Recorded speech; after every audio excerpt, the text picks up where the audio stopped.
הדגל שלי.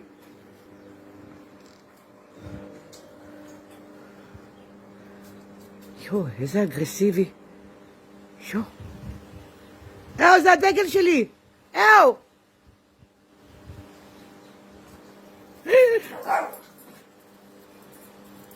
הוא גנב לי.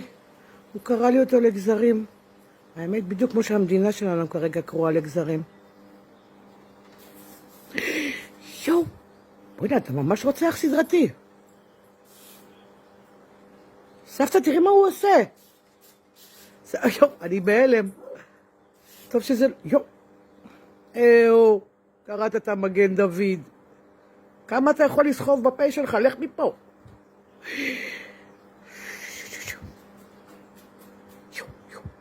ואיפה יקרב את זה? זה חכם.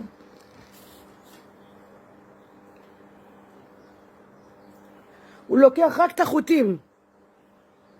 חצוף. הוא רוצה את החתיכה הגדולה. לא, נראה לי הוא רוצה רק את הפסים, את הפסים. אני בהלם. לא את הפסים, הוא צריך את זה בשביל זה. בוא'נה, תקשיב, יש לך כוח? הוא הרג לי את הדגל. טוב, יאללה, לך, מספיק.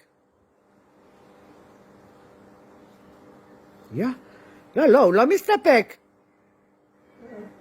וזה לא נופל לו מהמקור, את רואה? כמה יש לו בפה והוא רוצה עוד. כמו הממשלה שלנו. זאת נקבה. חברי הכנסת, כמה שיש להם כסף רוצים עוד. לנו לא נותנים שום דבר. טוב, זהו. חבר'ה, דגל ישראל לא חצוי לשתיים, חצוי לכמה חתיכות, בדיוק כמו שהמדינה שלנו נראית.